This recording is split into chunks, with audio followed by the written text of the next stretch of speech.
E aí, galerinha, beleza? Paramos ontem nesse slide aí falando sobre as controvérsias da utilização da célula-tronco. E agora nós vamos ver alguns argumentos, alguns deles são bem plausíveis, e eu vou discordar de alguns também desses argumentos, alguns eu vou concordar, vamos lá. Tá? O câncer é uma doença das células-tronco, então isso aí não é um argumento contra, isso aí é um fato, tá? Um câncer é uma doença da célula-tronco.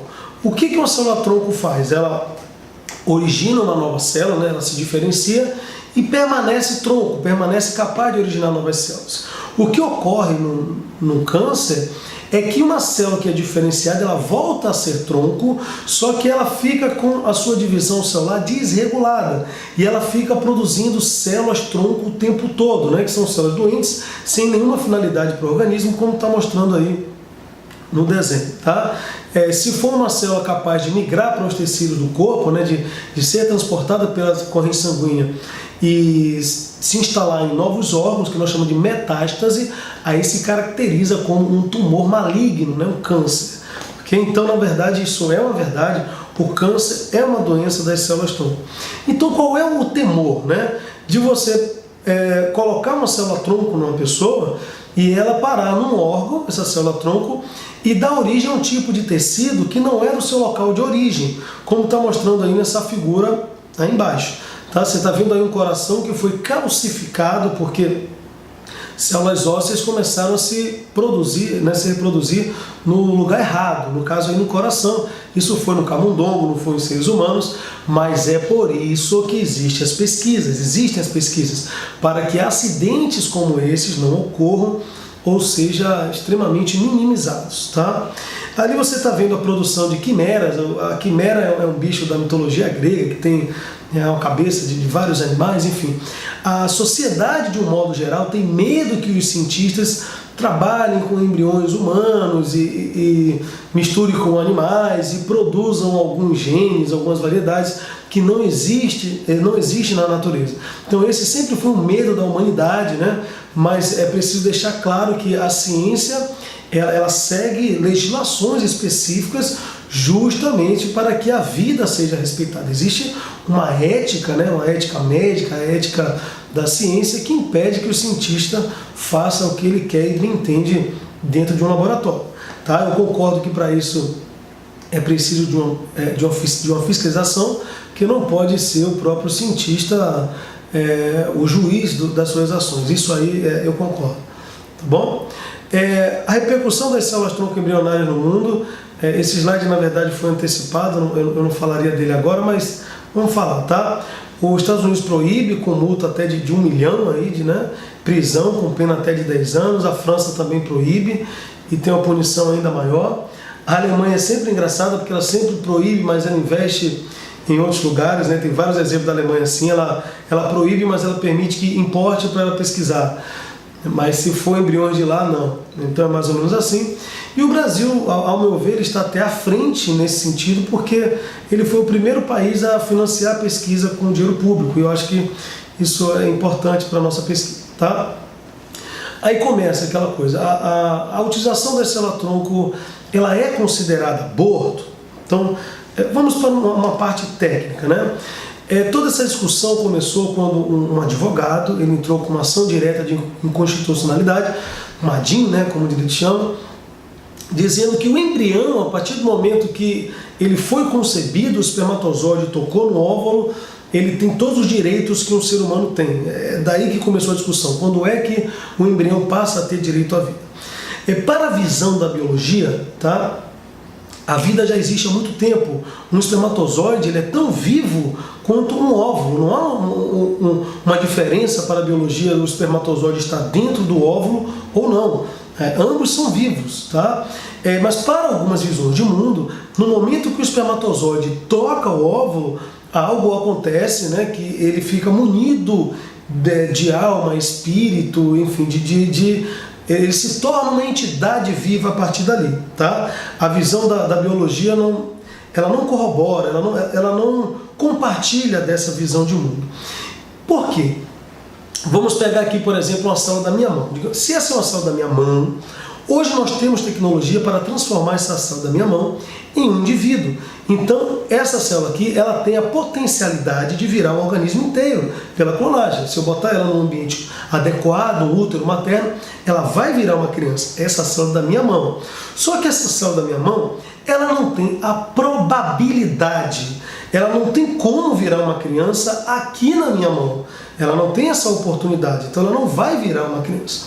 Da mesma forma que um espermatozoide fecundado no laboratório, ele pode até ter a potencialidade, mas ele não tem a probabilidade, tá, de estar no ambiente que seria um útero materno para que se desenvolvesse uma criança.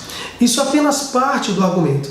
Porque o que foi em votação aqui no Brasil é o seguinte: os embriões que são utilizados para pesquisa, eles são inviáveis. Eles já passaram mais de 3 anos na clínica de inseminação. Quando uma pessoa vai ter um filho, ela implanta alguns embriões e outros ficam lá congelados. Então a votação foi a seguinte, né, lá no Supremo Tribunal Federal, salvo engano, em 2008, foi se essas células deveriam ser utilizadas para pesquisa, para descobrir curas de doenças, ou se elas deveriam ser jogadas no lixo. Porque aquelas células ali, mesmo que você pegue aquela célula e coloque no útero materno, ela não vai mais se desenvolver. Ela é uma célula inviável, ela só serve para ser estudada ou para ser jogada no lixo. E aqui no Brasil, quase que ser jogado no lixo ganha, né? Essa é a grande reflexão. Então é óbvio que eu acho que não é aborto, até porque na situação de se estudar essas células, o aborto já teria acontecido, não é? Porque aqueles embriões ali, eles não têm mais viabilidade. É claro, a vida pode ser comercializada, é um outro argumento que aparece muito. Vão começar a traficar embrião, vão comercializar a vida. Gente, preste o seguinte, atenção, existe o tráfico de órgãos. E nem por isso a gente vai discutir se um transplante deve ser realizado ou não. É preciso que os traficantes de órgãos sejam punidos, que haja uma fiscalização. Essa é a discussão. Se algum dia vai existir um tráfico de embriões e tal, isso deve ser punido, isso tem que ser legislado. O que não pode acontecer é um avanço na medicina, não acontecer um avanço tecnológico médico, porque as pessoas do mal, né, as pessoas que vão utilizar isso para um enriquecimento ilícito, vençam. Então é preciso que isso seja muito bem legislado. E não tem por que ser contra por causa disso. Ninguém é contra o transplante, por exemplo. Você vai torcer que uma pessoa morra por conta disso? Então, enfim, eu acho que é um argumento muito fácil de derrubar. Essa figurinha aí mostra os americanos tentando colocar na Casa Branca a ideia das células-tronco, porque muitos pesquisadores saíram de lá, foram para a Ásia, inclusive, para poder estudar, né, células-tronco, entender como essas células funcionam. Tem uma clínica na Índia já, chamada LVP, que já recuperou a visão de muitas pessoas. Ela é especializada em tratamento ocular com células-tronco. Então, no mundo, a pesquisa avança.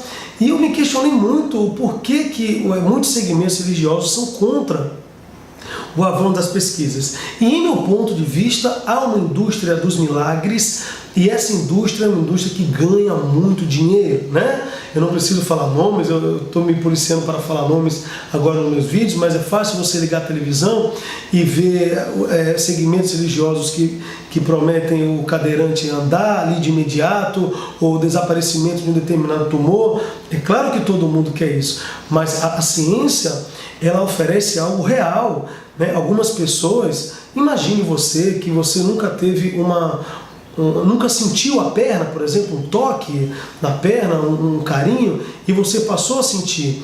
A ciência não oferece milagres, né? Mas ela oferece coisas que são palpáveis.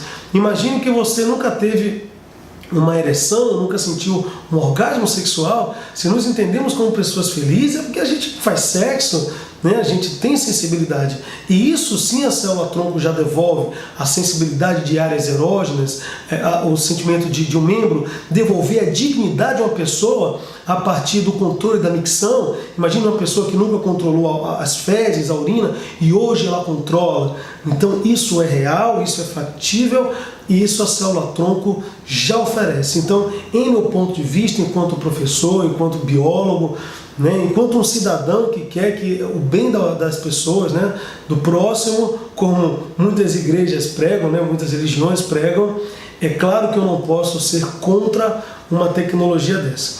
E eu vou encerrar aqui colocando uma frase, tá? Eu sei quem disse a frase, mas eu não vou dizer quem é, mas de um segmento religioso, uma pessoa muito famosa, ele disse o seguinte: pensar que o embrião possa ser destruído, manipulado, tratado como um objeto para aproveitar o poder especial de suas células não é muito diferente de comercializar crianças com a finalidade de utilizar seus órgãos, transplantando-os em indivíduos doentes. Ou seja, para a pessoa que falou isso, em aspas mesmo, né, que tem grande influência, muito famosa, inclusive tem uma posição de respeito, né, na hierarquia das igrejas, ela acha que a terapia com célula-tronco e traficar órgãos de crianças é a mesma coisa, né? Bom, para mim é lamentável e para você eu não sei, mas reflita sobre o assunto. Esse é o objetivo da aula, não é colocar nada na cabeça de ninguém, mas é trazer a reflexão. Espero que vocês tenham curtido demais esse vídeo. Se não é inscrito, se inscreva no canal. Aqui vai ter um vídeo por dia de biologia. Muito obrigado pela sua atenção e tchau!